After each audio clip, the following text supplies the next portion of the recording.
Today on the Lazy RPG Talk Show, we're going to talk about the Sly Flourish Bundle of Holding, the MCDM RPG Kickstarter, Penny Dragon Games' $1 one-shot crowdfunding campaign. We're going to look at the Lazy GM screen, two different versions of the Lazy GM screen that you can get access to. The big topics today are going to cover the Level Up Advanced 5e Adventurer's Guide. We're going to do a spotlight on that, and we're going to talk about tips for running your game with paper character sheets. What are things that you can do to make it a little bit easier to use paper-based character sheets? All today on the Lazy RPG Talk Show. I'm Mike Shea, your pal from Sly Flourish, here to talk about all things in tabletop role-playing games.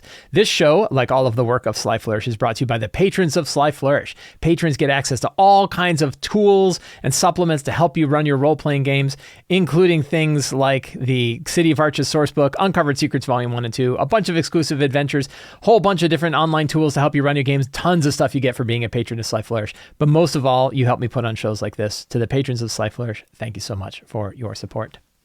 There is currently a bundle of holding going on. I have partnered once again with the bundle of holding to create a really good value of Sly Flourish books. It's only going on for another 8 days. So you really want to jump on this if you do not have some of these books, because it is a really, really great way to get this. This is a digital book package for PDFs and EPUBs. It includes the Lazy Collection, which includes Sly Flourish's Dungeon Master Tips, my original book from like 2008. The Lazy Dungeon Master, the early 2012 version. Return of the Lazy Dungeon Master, the most recent version of the Lazy Dungeon Master. And the Lazy DM's Workbook. Notable, it does not include the Companion or Forge of Foes, but it includes all of the other Lazy books in one package for $6. That's right. You heard it correctly. $6. You can also add about $14 more, I think, $14, $15 more, and get the entire Fantastic collection. This includes Ruins of the Grendel Route, Fantastic Lairs, Fantastic Adventures, and Fantastic Locations. That's 20 adventures, 23 boss lairs that you can use, and 20 locations for your game with VTT-compatible maps, a whole bunch of stuff. It is a tremendous deal. You can find a link to this bundle of holding down in the show notes below. It's going on for another 8 days, and it's a really good deal. So please check that out. Unless you've been living under a rock, you probably heard that MCDM, Matt Colville's role-playing game company, has launched the MCDM RPG. I like to bring some attention to some of the smaller activities that are going on out there, to bring a little attention to things you might not have heard about. Oh, that's right. They made $2.7 million in like 2 days. So they're clearly doing very well. 15,000 people are backing the MCDM RPG. It is a huge product. It's going to be a huge campaign. It's doing really, really well and looks really cool. So the main thing that this focuses on, there are 4 words that describe what the general feeling of what the MCDM role-playing game is going to be. And those 4 words are cinematic, tactical, heroic fantasy, which I think is pretty cool.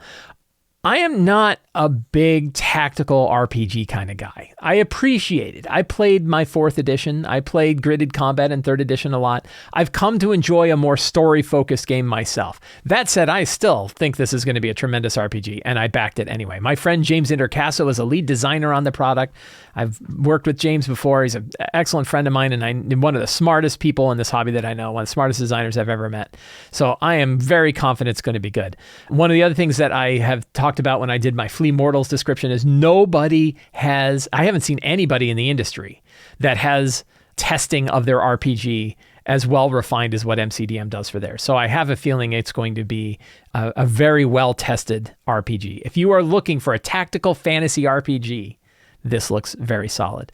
I picked up the PDFs for it, mostly because I don't know if, because of the tactical side, and I've got a lot of RPGs, I don't know if I'm going to play it. I'll probably play it, but I'm not going to play it big term. So I didn't back the physical versions of it, but I did back the Heroes and Monsters PDF, $65 for both PDFs. Both are going to be very big books, so it looks really good. It was interesting. The campaign did so well that they have this thing called the Ajax Edition, which is like a great big box set that includes both books and a special thing, and cloth maps and all kinds of stuff. Imagine this being your Beetle and Grimm version of the product. Costs $500. They sold 1,000 of those in an hour. He put up a new set and they sold out of another 1,000 of them. So they made $1 million just on this. $1 million gross. It's always worth noting that the cost, the amount of money you see is not what you should be paying attention to. It's the number of backers. They talked about the fact that they want to take some of the money that they get from this to invest in a VTT. This brought up some questions about, like, is that a good source of money, or are there risks? There definitely are risks with having software like this. But the main thing is you're not paying for the VTT, you're paying for the book. So what they decide to do with the extra money they get from this to go into a VTT sounds great. Will it absolutely happen? They say, like, look, it's a risk, right? Where you can't say for sure that it will happen, but we want to put something into this. We think that they want to have their own VTT. A lot of people are like, well, there's a lot of other VTTs. Why aren't you supporting those? Their argument is that this way you don't have to buy it twice. You just get it once and you get the VTT access. So we'll see. Anyway, looks really cool. And I'm very excited to see where it goes. And I, tremendous amount of success from that role-playing game. It's fantastic. Penny Dragon Games, another company I only became aware of. I got an email from somebody who said, hey, you should check out Penny Dragon Games. And I was like, okay, I'll check them out. And I did. And they actually have a Kickstarter going on right now. This is also on Backerkit. It's worth noting, both of these are on Backerkit, not on Kickstarter. That's really interesting. And they have 819 backers for $1 one-shot Tome of the Undead King. So their idea is that you can get a PDF adventure for $1. Of course, you put more money into it, you get more things, and they have other accessories that they have. I had not really heard of Penny Dragon Games before, so I went and I bought one of their products, and I wanted to buy one of the products that wasn't available here, called Petero's Tome of Adventure. So I think this gives you a good idea of what their style is like, what the art is like, what the design of it. Petero's Tome of Adventure is $30 off of their website. You can pick it up, the PDF version of it, and I did so. And it is a 328-page PDF that has a whole bunch of different adventures that are similar to this $1 one-shot adventure. And I didn't give it a deep read, but I gave it a good solid skim, and I was impressed with what I saw. I think the design, it looks really good. They clearly have an understanding of like how adventures should operate, different level. It shows you all the different kinds of things that you have here. We'll do a quick list of some of the adventures that are in this book. The Salmon of Knowledge. The party must complete with a crotchety druid to hunt a magical salmon, rumored to be able to grant the answer to any question they might ask. Of Revels and Revelations, a magical relic the party is relying on has been stolen under mysterious circumstances. The Black Rabbit. A mother cries out in the night, pleading for help rescuing her child who has been transformed into a black rabbit by a band of wicked fey creatures. Dry woods. An unnatural drought threatens the livelihoods of varied lives of the wooded village of Needleford. Tower of the Burning Fields. A wizard keep sits atop a magical stasis across a perilous path of burning fields and terrifying lava monsters, but the wizard may not be done with it yet. Blinding Sands. Two cults battle for control. Cults battle for control over a magical oasis in a mirror realm. One will use it to inflict destruction, the other to restore life to the great desert. That doesn't sound like a cult. The Case of Nornfolk. One thing is the publishing group operates out of Ireland, so you see a lot of sort of Irish folktale influences in the work, which I think is pretty neat. People's Prison. A yearly festival is forced upon a remote village by a monster that holds them in thrall, demanding sacrifice. The Curse of Cullinan. In a tribal land, a king fights to maintain control of his kingdom as a mysterious beast ravages the village each nightfall. It gives like setting type: Celtic, religious town, woodland, lava plain. So it gives like where these locations are going to take place. The Tale of the Bog Witch. Across a putrid bog, an eerie chant is carried on the mists, warning of the bog witch who seeks to trap unsuspecting travelers. Master of the Black Rock. An obsidian dome with seemingly no entrance is rumored to house a fortune untold. That's a good hook. And it gives levels. These are level 7 to 8. Root of the Problem. Neighboring villages are feuding over ownership of a magical field after an ancient oak tree that once demarcated their borders has mysteriously moved overnight. The Unicorn's Curse. The party witnesses a rare sight of a unicorn running wild through the city, with constructs in hot pursuit leading them to the state of a mad inventor bent on immortality. Magic Punk. So cool looking stuff. Good design. Nice artwork.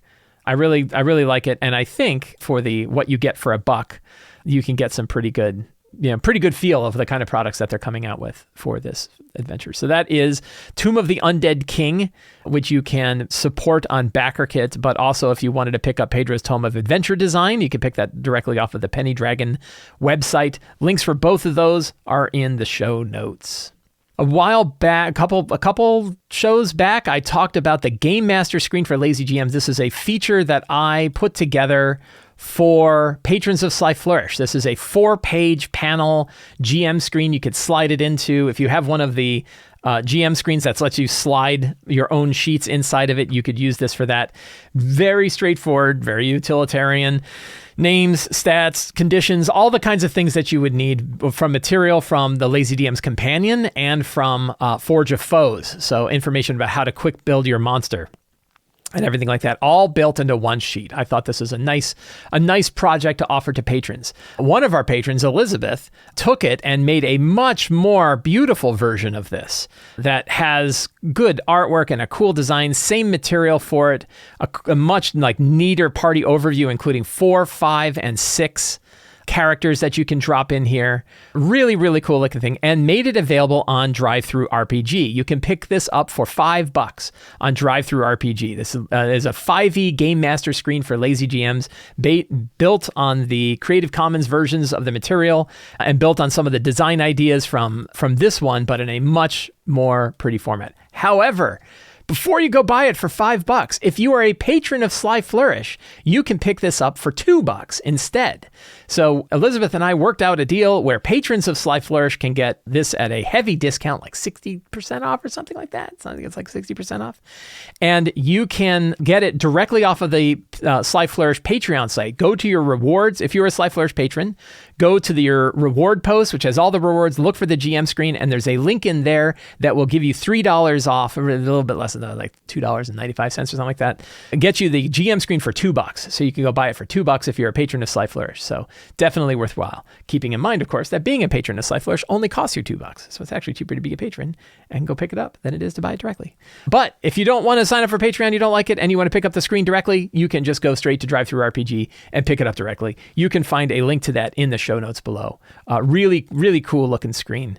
Lot of utility to it. I have now been using this. What I do is I don't put it in a screen. I actually have an acrylic sheet on my desk, and I slide it on my table, and I slide it under there so I can just look down and I can pick out I can pick out like monster stats, or I can look up conditions, or I can come up with some random stuff and random names and just pull it right off of the sheet.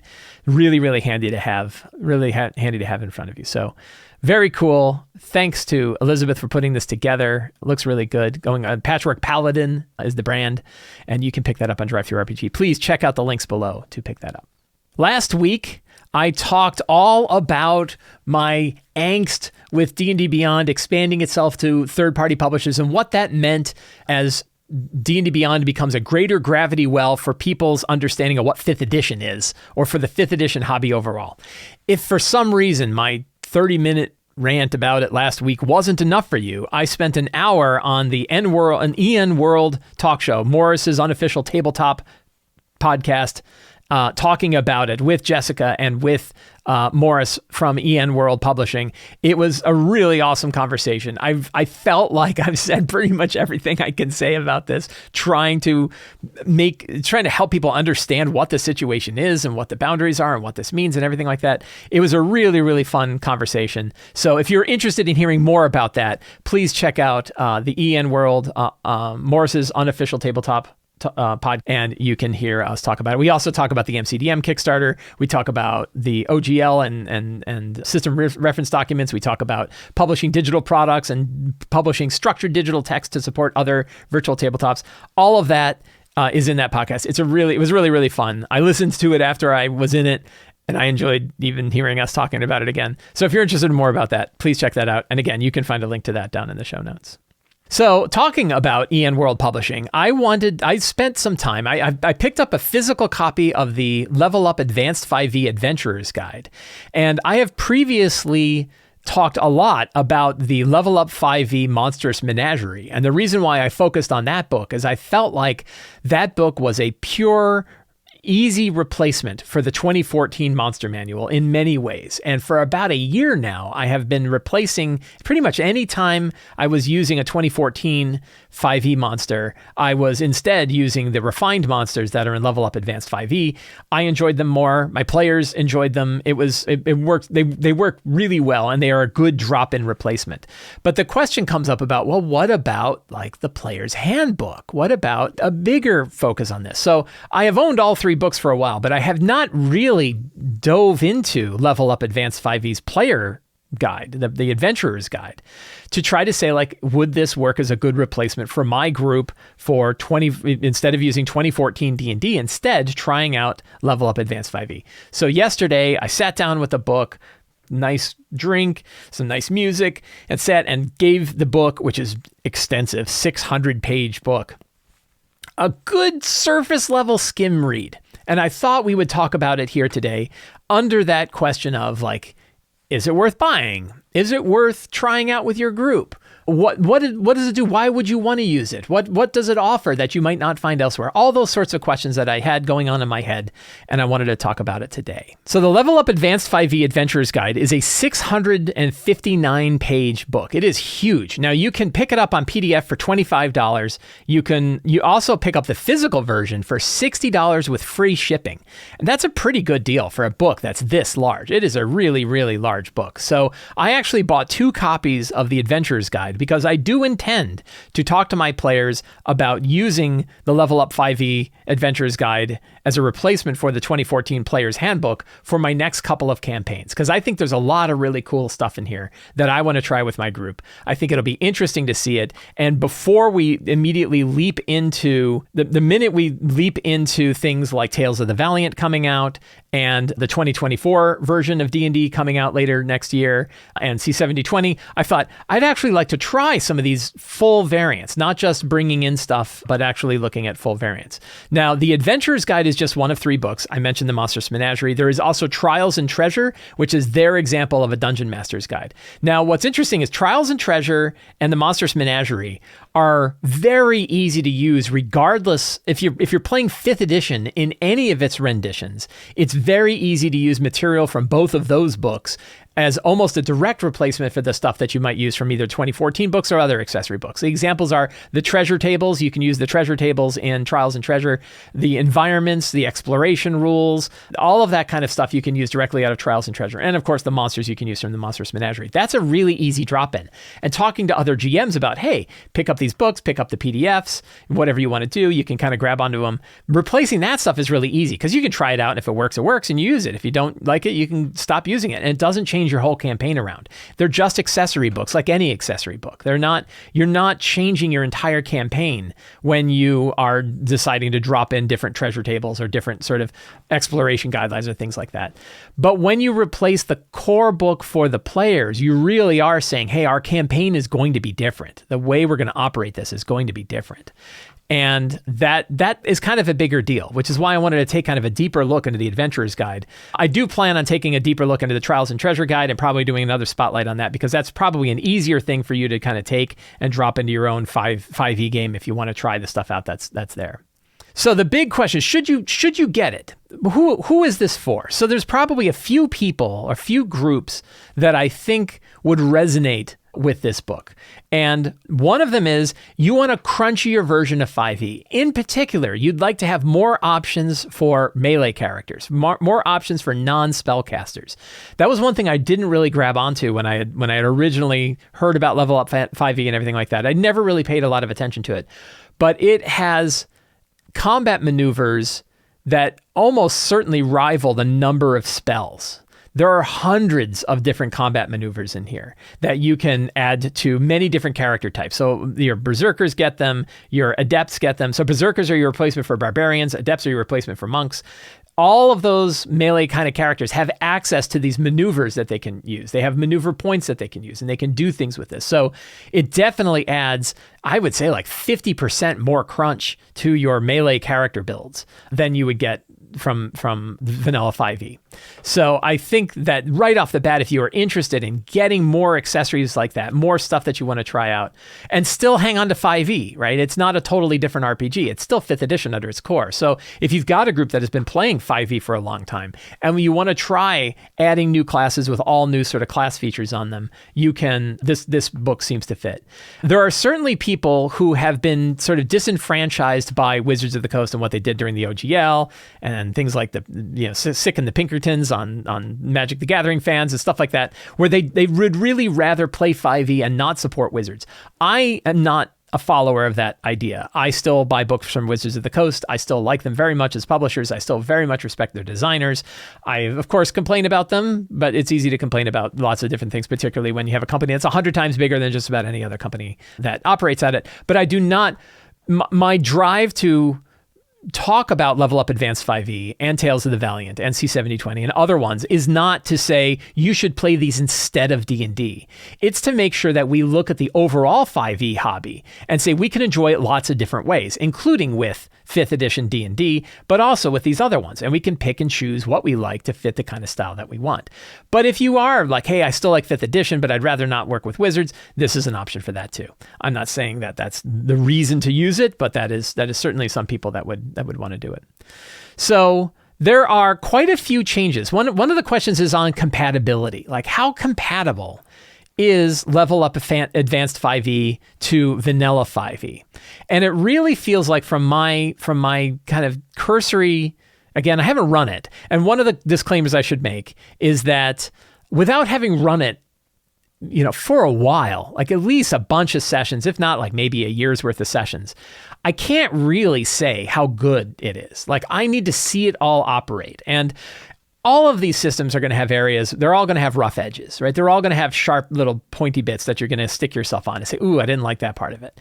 That's just, the games this complicated are going to have that. Now, obviously, Ian World and Ian World Publishing is not nearly as big as Wizards of the Coast.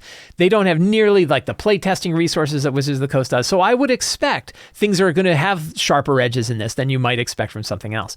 I haven't really seen anywhere I go, oh God, that's just outright barbarous. And I've paid particular attention to spells and monsters, and those I've seen refinements that I really very much liked.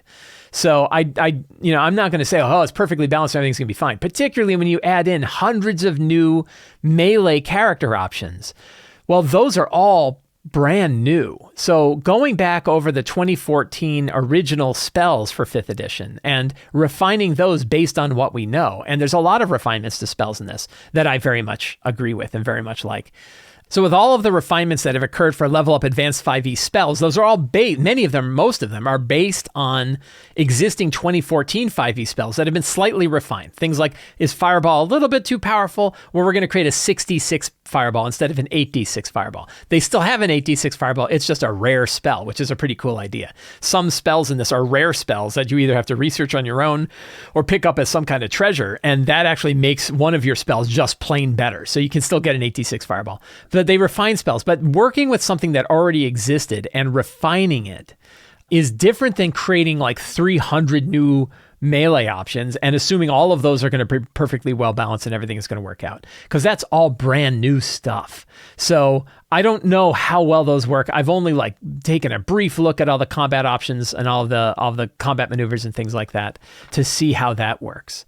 So I can't say it's perfectly balanced. And what I would recommend, and this is, I think, something about making a resilient version of our 5e hobby for us in our game, is talk to the players and give yourself the room to modify something when it doesn't work right. And it doesn't matter which version of 5e you're running, or really any role-play game that you're running. If something's not working for you in the group, have that conversation with the players and say, like, maybe we'll just do it a different way. Or do we all agree that this didn't really work out exactly like we hoped? Let's just tweak it slightly. I've done that for when running Kobold Press material. I've done that when running 2014 5e material. So there's definitely room to make that modification. And I would say that you probably want to do so.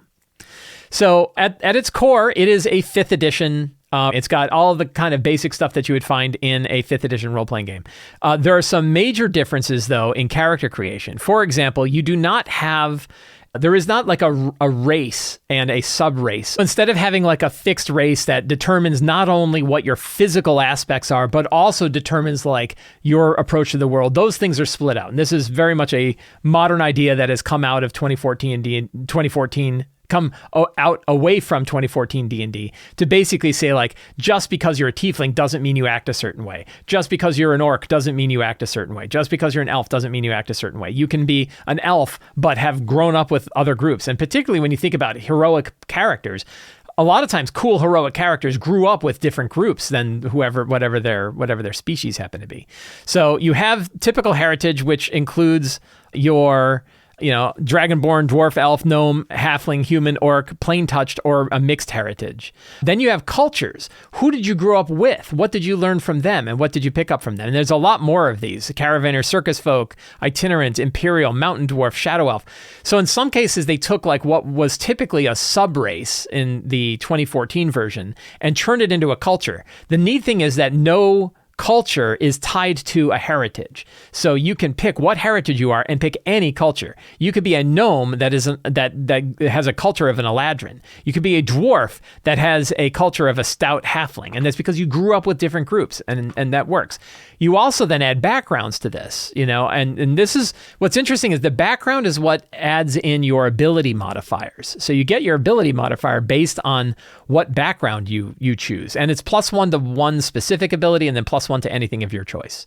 Frankly, if it were up to me, I like kind of the way Tales of the Valiant does it, and just put your ability scores all in one thing and don't bother tying ability scores to anything else, because you're just going to monkey around with the math anyway to get what you want. So, I would, and you could even house rule it here if you wanted to and just say, skip the +1/+1, change what your standard array is, and then don't worry about it tying ability scores. Pretty easy to do. Then a new one, which I think is pretty interesting, is the idea of a destiny. What is your character's main goal? What is the thing that they are driving for? What's the motivation? And they're using this instead of fixed alignment. So instead of having like, oh, I'm lawful good, it's like, but what are you trying to do? And they have things like chaos, coming of age, devotion, dominion, excellence, knowledge, metamorphosis, revenge, underdog, and wealth. I think those are all great. Chaos was the one that worried me. And the reason it worried me is because I think it's easy for a player to grab onto chaos and say, oh, that's cool, I'm an agent of chaos, and then just be a pain in the ass in your group. Now, when you read the section on what chaos is, it's not really like that. It's basically you're trying to take down organization and stuff like that. But it still feels like one that would be pretty easy to misuse. And I think that's something where, again, with you and your group, you could decide, like, do we want to add that in there? Or you say, we're going to take chaos off of the table because it just could end up being too disruptive. But, you could also read it, but you would want to make sure that whatever the agent of chaos is still is trying to accomplish whatever the group is trying to accomplish. I just found that one to be a little too chaotic, I guess. Ability scores work pretty much the same way. Once you add in the ability score bonuses from your background, you can get an ability score standard array of 16, 14, 14, 12, 10, 8, which is just kind of a little bit below what my standard ability score array is, but it works just fine. And again, you could just basically tell people, pick 16, 14, 14, 12, 10, 8, put them wherever you want, and don't worry about the ability scores for backgrounds. That all works the same. So when you're building your character, you have heritage, you have culture, you have background, you have destiny, and then of course you have class. So you have sort of 5 things that you're picking. And my immediate reaction was, wow, that's a lot of things to like build a character, like heritage, culture, background, destinies, and class. But I mean, like the original version of D&D was just class, and sometimes your class was elf. So are we really making this complicated? But really what you're saying is, you still had to pick a class and a subclass, or still had to pick a race and a subrace in 5th edition, in 2014 5th edition. So that heritage and culture is basically that. And Destinies is really just an expansion of the concept that the 2014 version of D&D had for your traits, your ideals, your bonds, your flaws, and stuff like that. So Destiny kind of grabs that one, and it replaces alignment as well. So it's actually not quite as complicated as things go. Classes have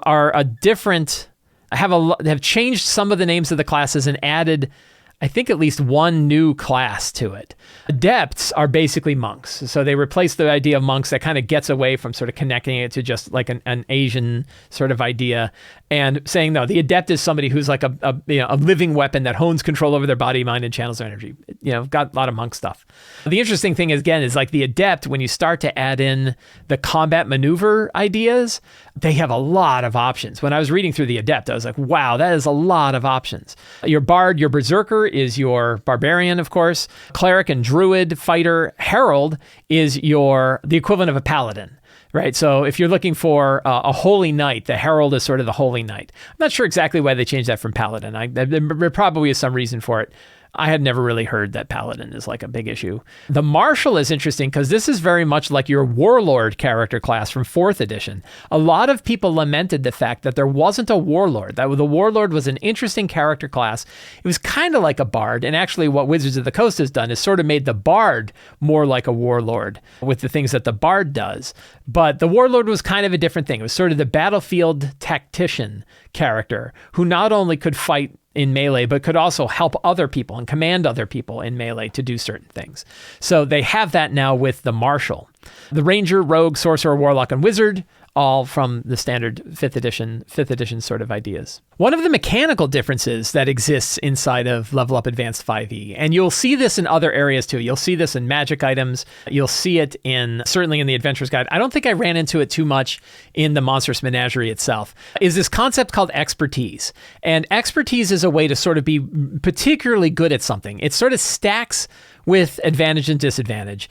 And essentially, whenever you have the option to add expertise, you add a D4 onto your D20 roll, kind of like having a bless. If you're an expert in a particular subset of a skill, you have expertise and you can roll on that. If for somehow you gain more expertise in a particular thing, maybe through circumstance, you have one thing where you get it natively and then you get some other circumstance that gives you greater expertise. You don't roll 2. Instead, what you do is you step up the die. So you go from a D4 to a D6 or a D6 to a D8. Once you've gone to a D8, you can't go any higher. So you can essentially bump your expertise dice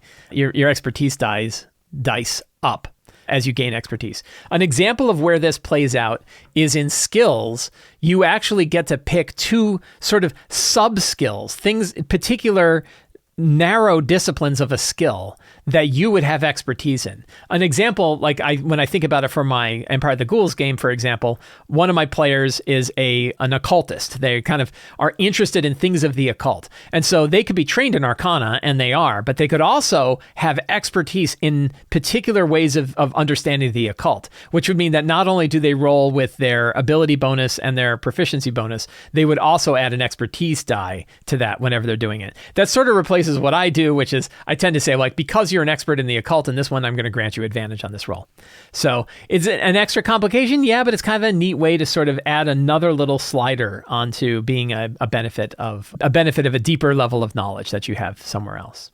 There are a lot of times where Level Up Advanced 5e takes a concept that exists in the standard 2014 D&D 5e and expands upon it. An example is like having different kinds of weapon types, so masterwork weapons or rare weapons. This idea of taking it up just a further notch so that you adding a little bit of a degree of complication to a particular item. Breaker, weapon deals double damage onto unintended objects, compounding, defensive. There are different kinds of shields now. So there are lightweight shields that have a less of an AC bonus and heavy shields that have more of an AC bonus. Really heavy shields actually give you bonuses to dexterity saving throws versus things that require dexterity. Lots of stuff like that. There's actually weapon and armor breakage rules as well. In which the GM can decide that under certain circumstances, weapons and armor might go through some trauma of their own and have to make essentially saving throws on the items. And then it costs a certain amount of money and takes a certain check in order to fix and repair it. So that it sort of adds this weapon durability feature to it, if that's something that you want. What I particularly like about it is essentially up to the GM to decide if they're going to even bother smashing up people's weapons. But you might say, well, you got rolled over by a giant boulder, so I'm going to need your armor and your weapon to make these checks to see if they were damaged. Even if they're damaged, they're still usable, but they could end up breaking if things go bad.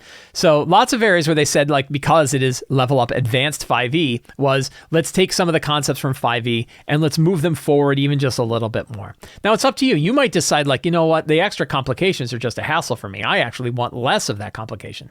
The nice thing is we have that option. If you want something that feels like D&D, but is much more lightweight, then you have things like Shadow Dark RPG, which I've been running and very much enjoying. Or you could just say, no, we're going to stick to the standard 2014 D&D. Or no, we want to add some new things to it. And you can probably grab components of this idea and bring it into your regular 5e game and let it work there. So in the same way that I brought the Level Up Advanced 5e Monsters Menagerie into my game, you could probably bring in just some core components to it.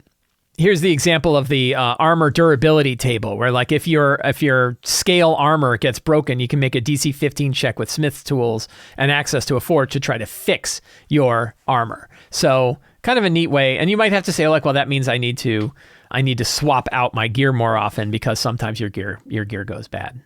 A couple of other areas where Level Up Advanced 5e has sort of added some things that have been relatively common complaints in the 2014 version of D&D is that supplies don't really matter, that the idea of having food and having fresh water when you're kind of going through overland exploration is something that it goes by the wayside very quickly. If you have a druid with Goodberry, you don't ever have to worry about food again. If you have Purify Water or Create Water, you really don't have to worry about water again.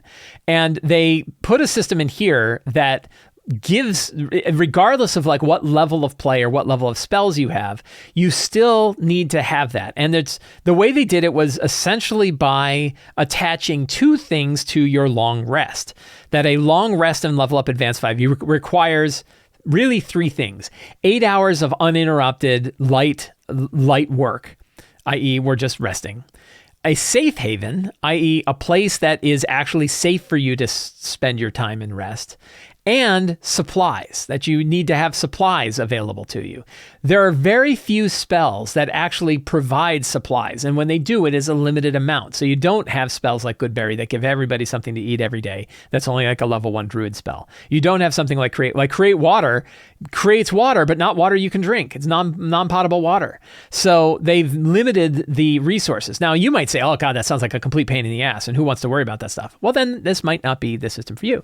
But if you are the kind of like, well, no, we always want exploration to kind of matter, and we want it to matter that a ranger can go forage for food, and we want to know that like, encumbrance matters, bringing food with you matters, and that kind of thing. Well, then you can add that in. What's kind of interesting to me is that Baldur's Gate 3, this tremendous hit, number one, what was the game of the year, right? AAA game of the year for this year, 5th edition based role-playing game.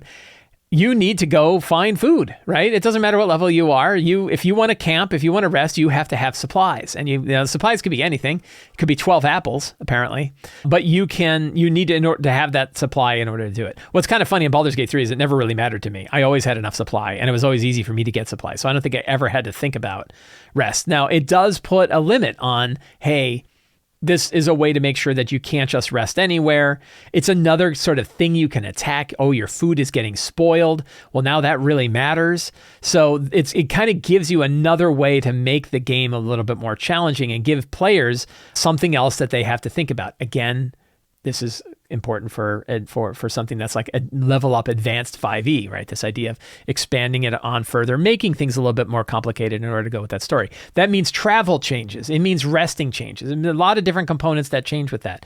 Again, that Shadowdark also has that, even though Shadowdark is a very simplified version of D&D. Shadowdark also has the thing that you have to carry rations with you, and you need to use those rations if you're going to rest and recover, that you can't just kind of skip those things, and it's important, and encumbrance matters and things like that. So taking a look at things like combat maneuvers, we can look at the fighter, and right off the bat, you get all like your typical fighter stuff of, are you a 2-weapon fighter? Are you fight with great weapon fighting? Do you fight with one big weapon? But then you immediately get into combat maneuvers, which pretty much everybody gets. At first level, you gain the ability to use combat maneuvers. You gain proficiency in 2 combat traditions of your choice. You learn 3 maneuvers of your choice from traditions you're proficient with. So you get particular slices, just like spell schools. You have martial traditions that you can learn, and that way there's a certain one that work well for monks. There's another one that works well for fighters or berserkers or whatever. You have these different lanes, and then those kind of determine what you want. Again, they basically created a spell system for weapon types. You have a number of times that you can use this, and a number of times that you get those back after you use them. So you can see like what's the degree of maneuver. This is almost like spell school or spell level, right? What level of a maneuver can you pick up as you level up? How many maneuvers how many maneuvers you can know in order to pull those off. And then you have to use expertise dice in order to inflict those maneuvers. So really has a lot. And again, I haven't played this out, so I really want to see what this is like in play. But it seems like it adds a whole bunch of new features that you get with this version of 5e. One thing I think is kind of neat is they took a house rule that I've used before, which is the idea that when you take a critical hit and you have a shield, you can sacrifice your shield and have it destroyed in order to remove the crit. I think that's kind of a fun thing to do. I've used that in my game before. That's actually one of the core rules in here. And again, shows you the different kinds of shields you have, light, medium, heavy, and tower shields, and how you use those. That's kind of interesting. Even on top of all of the different martial disciplines and martial abilities you get, you still have feats. So you still have that kind of component to character customization as well. It also includes a full refined downtime system. How do you want to have your downtime? What kind of stuff you can do with your downtime? How long it takes? How much you have to spend? All those DCs. That's all in here as well. I didn't dive too deep into it to be like, is this just way better than what exists in current vanilla 5e? I haven't really seen it, but it is nice. I am sure they have taken a good look at refining that whole system, and it looked pretty good from what I saw. I thought this was pretty neat. One of the big questions was like, what if I want to start my game at a level higher than first? What do I do? Well, not only do they have sort of a starting wealth by character, but for each of the character classes, they broke down, if you're starting at this tier, this is what you have. This is kind of really handy way of just saying, bang, here's your first, if you want to have some starting gear for your character and you're picking at a particular class or picking out a particular level, this is the stuff that class would have for that level. I thought that was a cool addition that I have not seen in other systems. Has a whole system for strongholds. I didn't take a good look at this to see how good is it, how well does it work, what kind of stuff, but it looks pretty neat. The idea that you can buy everything from a mountaintop or underwater layer to one that's in a pocket dimension and how much that costs. Looks like something that you could spend some serious money on. Stronghold prestige can cost you 100,000 gold, so that makes sense.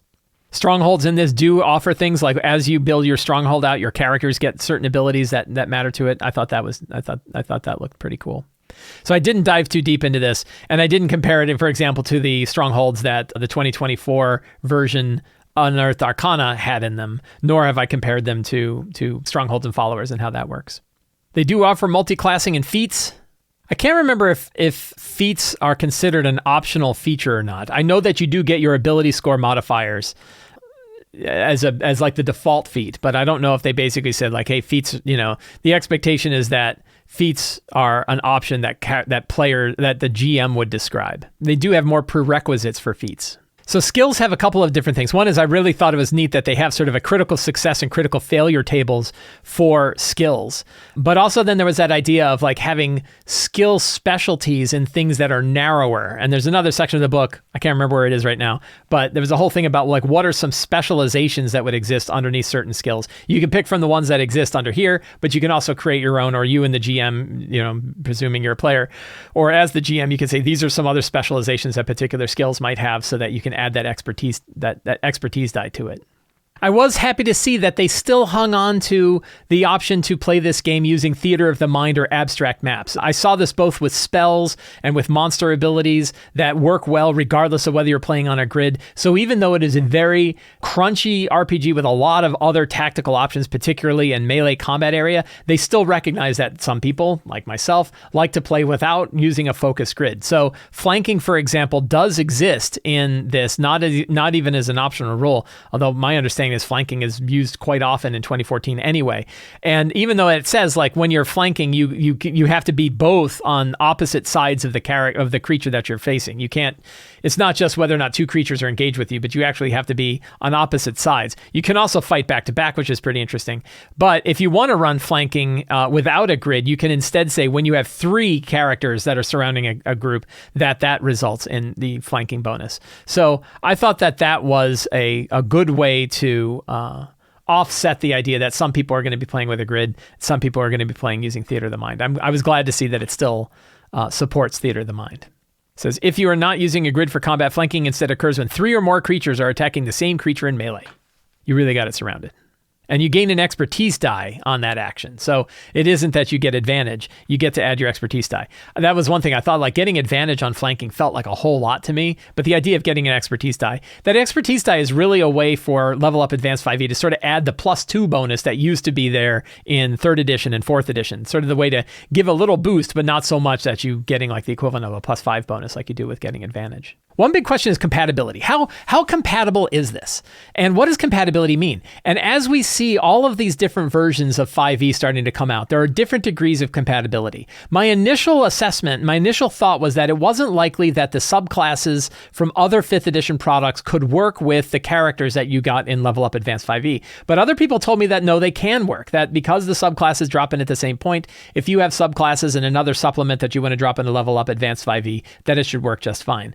The main claim that I've heard Ian Publishing say is a character from Level Up Advanced 5e can play alongside a character from 2014 D&D just fine. That all of the basic rules of the game are still there. It doesn't mean that one character won't have significantly more things that it can do. It doesn't mean that they're both perfectly well balanced, but it means that if you had somebody who just wanted to play their regular old 2014 character, they could next to Advanced 5e. However, it really is up to the GM to decide what elements of Level Up Advanced 5e you're going to run in your game. And if you're going to run with like the Adventurer's Guide, there are things like the specialty dice and the encumbrance rules and safe havens and new status effects like Doomed or Strife and things like that. If you're going to include options from this book, you're going to include some of those rules in it. So it probably would make sense for the GM to say, if you're going to allow Level Up Advanced 5e in your game from a character perspective, again, you can bring lots of ideas on the GM side and no one's the wiser. But if you're going to bring character options from Level Up Advanced 5e into your game, you probably want to make it a Level Up Advanced 5e game, which means some of the stuff from other 5e are compatible. Now, of course, adventures and things like that are going to remain compatible. You can run, the DC listing is still the same. Monster stat blocks from other supplements would work just fine with this. So in many ways, Level Up Advanced 5e is compatible with 5e, just like everything else. But it's going to be interesting to see how Level Up Advanced 5e's subclass system, for example, that to me, the big one is subclasses. Are subclasses compatible or not? And I've heard some people say, yeah, they're absolutely compatible. I also read other people that said, no, it's not nearly as compatible as you think. But it kind of different, it kind of depends on what people mean by the definition of compatible. Does that mean underpowered or overpowered? Well, that doesn't matter if you can still use it. It's a question of compatibility. Could you use like the subclasses from Tome of Heroes from Kobold Press with character classes from Level Up Advanced 5e? I kind of don't know. I can't really see until I see. But I think it could be very interesting. So if you are looking, in short, if you are looking for an alternative take on the 5th edition of D&D that is well-produced, beautiful book that has been well-refined, and you might want, and definitely adds a fair bit of complexity and interesting bits of crunch to things like exploration, combat maneuvers, skill special things like that, you probably want to check out Level Up Advanced 5e. It looks really cool. Myself, I am going to bring this up as an option to my players for the next couple of campaigns that I run and say, hey, how would we like to try running 5th edition games using Level Up Advanced 5e instead of the 2014 version of D&D and see how it goes. And then when Tales of the Valiant comes out, maybe do the same thing. When C7020 comes out, maybe do the same thing. When 2024 D&D comes out, maybe do the same thing. That way we have lots of different versions. We can pick from the ones we like. We can ideally, as GMs, pick components from the ones we like. Our players can pick the version they like, and we can have a very interesting, very rich version of 5e that we do at our table.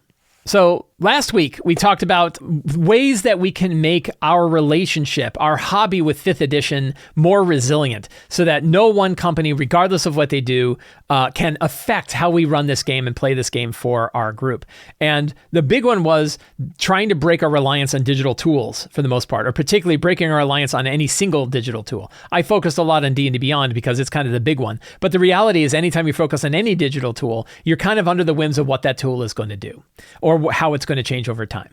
But one way that we can keep our game resilient is by recognizing that we can use paper-based character sheets. So rather than just kind of say, oh, you should all use paper-based character sheets, which, people are going to use them or not, or people like their online tools. And there's lots of different tools that we can use. Lots of people have been using spreadsheets and things like that. There's lots of advantages to using paper-based character sheets. And I wanted to talk about some of those today, both why you might want to consider it and ways that you can make it easier for you to use. And I talked to lots of GMs. I got lots of feedback about ways that people have been using paper-based character sheets that we can all share and learn from. So we're going to take a look at that.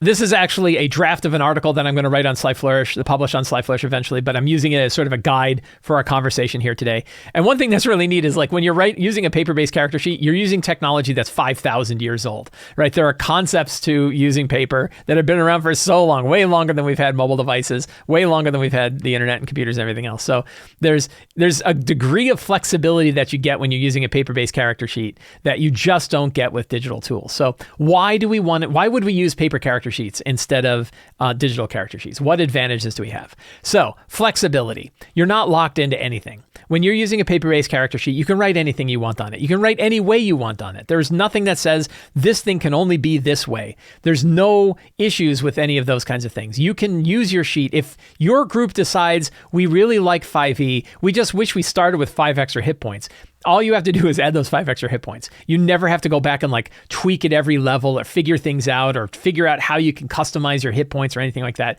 If you have particular house rules or particular supplements you're using that go against the grain of your digital tool, it's really hard to add those things in there, or it can be really hard to add those things in there. Paper, it's super easy because it's super flexible. So flexibility is really important. Disconnection. Honestly, we could probably use a little less time focused on our digital devices. And if we can take our digital devices and set them aside for a few hours while we're playing our D&D game, you can draw pictures on a notepad, you can draw maps, and you can use your paper-based character sheet. There's an advantage to that. There's an advantage to living in the moment. I think we are living in like constant FOMO that there's some other thing happening somewhere on the internet. And if only I could get to the right URL to use the right app at the right time to connect with that, it'd be even better. It's like, how about you spend time with your friends right now enjoying the game that you're running? Live in the moment. And one of the ways we can do that is by disconnecting, and using paper-based character sheets helps us disconnect.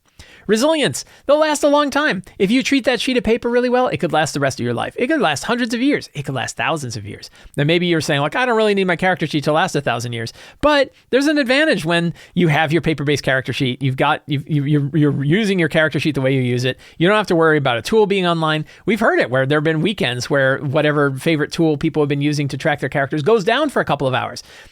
Nothing's going to go down that's going to take away your paper-based character sheet. Independence. When you're using paper-based character sheets, when you have your book, you have your dice, you have your pencils, you have your paper, you're independent. You don't depend on anybody else. You don't depend on anything else. There's no tool that you're like, that my internet connection has to stay online, or that tool has to keep doing it the way I wanted to do it, or the tool has to stay in business, or whatever the issue is. You don't have to worry that your game is dependent upon the whims of somebody else, the whims of another company. You've got everything you need right in front of you, and there it's going to run. And nostalgia. There's just something fun about playing this game the way it's been played for 50 years. There's something cool about that. If you're a GM who believes in this, tugging on that nostalgia with your players is one of the ways to get them to think more about using a paper-based character sheet. Isn't it cool to play this game the same way we played? So that's why you might want to do it. And maybe you don't agree with me. You don't agree with me? Cool. You can't say nobody didn't tell you though, right? You can't say, hey, if you don't think any of those things are reasonable, that's fine. Right? If you think, the internet's always going to be online, I never have to worry about that. My favorite digital tool is never going to change. It's always going to support me well. Well, you can't say nobody didn't tell you, because, things can happen, and things have happened, right? This is not hypothetical. There's definitely been times where online tools have gone down. There's definitely been times when companies decided to take online tools down that were dependent upon for play. There's definitely times where companies went out of business and you lost access to all this stuff. All of this stuff is happening all the time. None of this is theoretical. What about actually using it? What are some tips for actually using a paper-based character sheet? This is my favorite one, which is write down page numbers. If you have a big, thick book full of spells or combat maneuvers or whatever, and you add them into your sheet, but you don't want to write the entire description down on your sheet, write the page number down. It's a very simple trick. This is like hyperlinking from 5,000 years ago. You write down the page number, and it becomes much easier for you to reference, what is that spell? Flip, you find it, you read it. So write down your page number. Think of your character sheet as your custom index to the rule book, right? That's one main thing. And talk to your players about it. Test them on it. Help them out. And it's a little harder because I got to remember to write it down. But boy, when they do it in the beginning, it is way easier to do it. Use index cards. There's lots of ways to use index cards along with your character sheet to handle things like if you want to track hit points separately so you're not wearing out one particular part of your character sheet, or you want to write down magic items, or you want to write down some of the information about the powers that you have. Index cards are a great flexible tool, both for GMs, but particularly for players, to track information in their character sheet in a way that's a little bit more disposable. Maybe you have a one-use magic item, you write it on there, you put a check checkbox, you're done, you tear it up, we've used that magic item, and away it goes. And of course, use paper clips. Somebody brought this up. Use paper clips to connect it all together. Don't use staples, use paper clips. And paper clips to keep your index cards and your character sheet together. Real basic paper-based organization skills. Use sheet protectors. I got a lot of people that talked about this, that you can get for pretty low price, sheet protectors that you can slide your sheets of paper in. And the cool thing is then you can dry erase on it. So you can I used to do this in the 4th edition days. We'd use the online character builder, which is no longer up, by the way. You can't use it anymore, to take your 4th edition character sheets, slide them in, and then you could write on them with a dry erase marker. And it worked really, really well. So I did that many years ago, and I liked it. One thing that goes along the lines of putting your sheet in a sheet protector, other people took bits of packing tape. So you can actually get clear packing tape and put that over the hit point part of your character sheet. So you don't have to, if you don't have a character protector, sheet protector, you can put some packing tape over it and dry erase on that. And that actually works really well because you're going to protect that part of the character sheet, but you can use a dry erase marker and then erase it with your thumb. So you can do that for like the hit point area. You could do it for other areas. Again, those check boxes that you want to check off. If you don't want to constantly use a pencil and then erase, you could instead put a piece of tape over that and write over the piece of tape. I thought that was pretty neat. Another one for me personally, use quality paper. It doesn't cost that much more. Get good 32-pound paper. When you print out character sheets on that paper, it feels good. Don't get tissue paper. Don't write your character sheet on tissue paper. Write it on good quality paper. Spend the extra money to get that stuff. I had some really good conversations with other people about this, both on EN World and on the Sly Flourish YouTube channel. I'll link to both of those in the show notes for this if you want to see a whole bunch of different ones. I took those all together and kind of looked through them and took some of the best of tips that other people brought up more commonly. And I thought, or other tips where I thought, oh, that's a really good idea. One was write lightly with the pencil so that it's easy to erase. If you just change your technique a little bit so that when you're writing things down that you plan on changing, don't write so hard, and then it's not so hard to erase. Along with that, use a kneaded eraser. A kneaded eraser, instead of using the little orange eraser on the back of your pencil, which just burrows a hole straight through your paper, that a good quality eraser is going to make it way easier to erase. Somebody brought up using different colored pencils or highlighters to note different features or abilities, particularly if like action types. All my bonus actions are written using, orange. All my actions are written using green. My reactions are in purple. You can use color to help you reference your sheet and say, what are the actions I should be paying attention to? What are the bonus actions I should be paying attention to? That works well.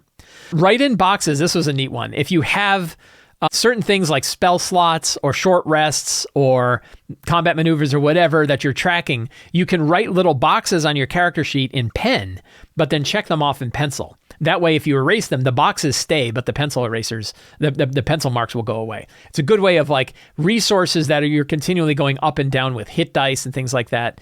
I mean, most of those are on the character sheet already, but if you have new stuff, like if you have a one-use magic item that works once per day, you can put a big ink box next to it and check that off when you've used it, and then erase the check and it won't erase the ink box. And this is another one of my own that I think really helps. Track damage done, not hit points remaining. This is weird. Instead of subtracting damage from your hit points, instead, you know what your max hit points are. Track instead the amount of damage you've taken. And it's just easier to add up. And I know this because I do it with monsters all the time, that it's way easier for me to add numbers up than it is to subtract numbers down. I don't know why, but I know I'm not the only one where that's the case. Counting up is just faster than counting down. So track damage done, not hit points remaining. Some RPGs, this is the default. Organize actions by action types. If you have a way to organize them on your sheet, again, the highlighting I think really works. Your actions, bonus actions, reactions. Note the types, so note which ones are actions, bonus actions, or reactions next to them. Again, the highlighter can help, I think is really cool. Some brought up that you can build your own sheet that's optimized for you and your character class. So if you really want to spend some time with it, you can make a character sheet on your own that is built for you, for how you like to operate with the character class that you're running. Quick reference sheets are another one. I like drawing pictures on the character sheet. Go ahead and draw a picture of your character. Be a kid again. Don't worry about mucking up your sheet. It's always kind of cool to see pictures of your characters. Don't worry about making your sheets perfect. Every one of those little soda stains, the little Cheetos, thumbprints, little scribbles, the wear and tear, all of that is all of those are things that make your character sheet unique and remind you of what your game was like. So it's kind of cool. In the same way that I think, go ahead and write in your books. I get yelled at every time I say this. write notes in your books. It's okay. It now took a book that everyone else had to a book that is unique to you. So make your book your own. Go ahead and write in it. In the same way, don't let them bash up your character sheet. It's kind of fun to have them ugly. So those are all tips for how to use paper-based character sheets. To me, there is a distinct advantage in using character sheets that you are not dependent on any technology. You get to disconnect from your technology. If you have any weird house rules or any ways that you're mixing in stuff, you don't have to worry about whether your tool supports the thing that you want to do. Paper supports pretty much everything. So those are all good reasons to do it. And with a few of these tips, I think we can make it easier. I would love to hear more. So if you have more tips for how you've managed to use paper-based character sheets in ways that have made it a lot easier for you, I am all ears, because I haven't yet posted this article up, so I'm definitely interested in doing it. But really, I think there's just something fun. This is what makes our game, this hobby of ours, so powerful, is unlike almost every other major hobby that has become digitized. We still have control over this one completely. We still have the books in front of us, our pencils, our dice, our paper, and we can play it with our friends, and we are not beholden to any technology, any tool, or anything else. It's really a fantastic way to play the game. So consider using paper-based character sheets. Talk to your players about it. Talk to them about the advantages of using paper-based character sheets. Maybe challenge them a little bit and say, hey, for this game, we'd like to try using paper character sheets. Show them and have the players that are on board show the people who aren't how much more advantageous this style of game can be. Every month on the Sly Flourish Patreon, we post a Patreon Q&A. Anybody can ask a question. I answer all of the questions every Friday morning with a nice cup of coffee. Some of those questions make their way to shows here. Other ones become catalysts for other videos or other articles that I do other times. Mitch says, I love the secrets and clues section of the 8 steps and got to use it for the first time in my last game, which was our second session. Unfortunately, I ran into the issue of my players latching onto every seed they came across, and one player even came straight out and said, hey, what are we supposed to be doing? So I reassured them about what thread was the active quest and told them the rest were all just potential hooks for future adventures. Is there a good way to give out a secret while also expressing that, hey, this isn't the end of the world, you don't need to drop everything to do this, but it's there if you're interested? So it sounds like the kinds of secrets you put out there were adventure hooks. And it's important to know that secrets and clues aren't always adventure hooks. You probably, you saw what happens if they are all adventure hooks. You don't want to give 10 adventure hooks out to people. Secrets and clues cover a wide range of different things. Some of them can be adventure hooks. Some of them can be actionable things that the characters can go do. But a lot of times it's things that are, it's important that they are relevant to the characters. That doesn't mean that they are actionable. It means things like they could learn a little bit of history. Because they're called secrets and clues because they are mysteries that the players didn't know that now they know once they've discovered it. And that can be things like the history of a location. It can be things like how an enemy is maneuvering while they're doing their thing. It can be, history of a particular army from long ago based on the type of armor that they find. So secrets and clues aren't always actionable. The only real action that should come from it is that the player goes, well, that's interesting, or that tells me a little bit more about why we're doing it. Now, one of the things is secrets and clues can reinforce the current hook. They can give them more motivation to do the things that they're doing now, not the motivation to go and do things elsewhere. So when you're looking at your secrets and clues, ask yourself if those are hooks that they're going to grab onto and try to run with. So secrets and clues, you can sit and look at your 10 secrets and clues and ask yourself, are these going to draw the characters away from their current quest, or are they going to help reinforce the quest that they're working on now, or tell them other information about what's going on? Now, sometimes it could be stuff that they're only going to learn about far away. Things like, we did learn that the villain has maneuvered in some particular way. The villain has been buying up mercenaries. And their actions, what should we do about that? And I don't know. Should we go investigate the mercenaries? They might try to run and do something with it. And that could be something where you need to explain to the players, like, hey, you're going to learn lots of things that you can't necessarily or don't need to necessarily act on now. And I think that that's a fine way to go. But it sounds like you've mostly been using the secrets and clues as a way to push forward more adventure hooks when you're going to get too many adventure hooks. So, and that can happen. But generally, it's important to understand that the value of a secret and clue is that it's relevant to players, but not necessarily something you have to do something with right now. I hope that helps. Scott V says, one of my players is taking an extended absence for personal reasons, so instead of moving the story forward without them, we're pivoting to do a sequel mini campaign for the next larger campaign with all of us to get our feet wet with Eberron. Any advice for running prequel campaigns? If you were going to do a prequel campaign for your second morning campaign, what would you focus on? I don't know the difference between a prequel campaign and a campaign. So if you could certainly run a small campaign in a setting to kind of get an understanding of something that's going on. And maybe there are lines that will connect one campaign to another campaign. The problem when you consider a campaign, a prequel campaign, is are you presupposing what the main campaign is going to be and forcing the pre-campaign to follow that lead? When it might just be more interesting to run a small campaign and not worry about what the connections are. So if you are just trying Eberron out, you could say, hey, we're going to do a 6-session Eberron mini campaign that's going to be focused on its own story and its own thing. And you could drop little hints and seeds about the future campaign you're thinking of, but you don't have to connect them too tightly. And the advantage of that is you're not going to railroad your prequel campaign to support whatever your main campaign idea was. Because what if they find a different path? Or what if they change things too much? Or what if, there's so many ways that can go wrong that would force you to push the campaign in one direction. When it feels like, to me, a more open way to do it would be to run just a separate campaign, and a small one. And you could set it in the same setting.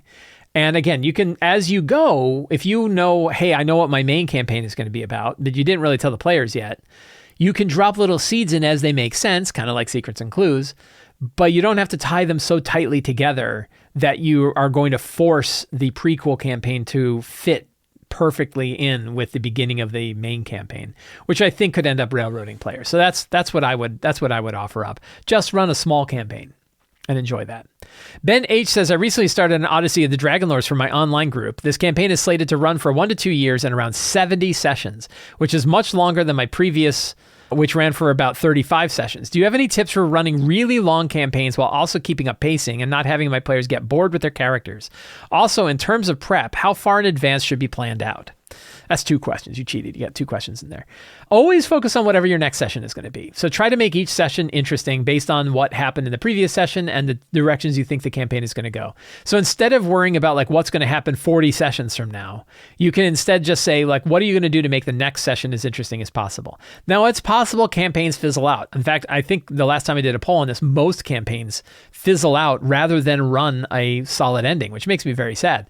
But I think that was true, that more of them through other circumstances just stopped before they actually hit a conclusive ending. When you're preparing for something like Odyssey of the Dragonlords, I think it's really important to understand what the arc of the campaign is overall. What are the major milestones? What are the major beats without getting into the details of every room of a dungeon? So I think it's worth taking a look at the campaign, figure out what they are, think about the things that excite you, look for areas that you want to foreshadow and stuff like that, kind of staying one step ahead, one chapter ahead when you're actually running it so you can feed earlier, feed stuff in earlier. But, if you can, reading the book is really great. But like a big book like Odyssey of the Dragonlords, that's a great big read. So instead, you got to kind of skim. You usually have chapter summaries. Go into the chapter summaries, see what you like, and see how you can sort of bring that stuff back. But the main thing is not worrying about like exactly how many sessions it's going to be, or because you don't want filler episodes. So if people get it, if people are moving through faster, great, let them. And if there are parts that are boring, cut them. But, that idea of like trying to maintain a pace so that you're following the adventure isn't nearly as important as maintaining a pace that stays interesting for you and your group. So those would be my tips is think one session ahead, think about what you're going to be doing for the next game, focus on that. Read it and have an understanding of where things are going and drop little seeds and hints in as they make sense, but really be focused on what you're going to be doing for the next session for the game that you run. Friends, I want to thank all of you for hanging out with me today where we talked about all things in TTRPGs. If you enjoyed this show and you want to see more stuff like this, please consider subscribing to the Sly Flourish newsletter. It's absolutely free to sign up. You get an adventure generator free for signing up, and you get a weekly RPG-related email with tips for running your own games, plus links to all of the things that I do elsewhere. You can also support me directly on Patreon. Patrons get access to all kinds of tools, tips, tricks, source books, books of adventures, all kinds of stuff you get for being a patron of Sly Flourish. It's a really good deal, and it helps me put on shows like this. And you can pick up any of my books, including Forge of Foes, Return of the Lazy Dungeon Master, the Lazy DM's Workbook, and the Lazy DM's Companion, and all the fantastic books at the Sly Flourish bookstore. Links for all of that are in the show notes. Thank you all so much. Have a great day, and get out there and play an RPG.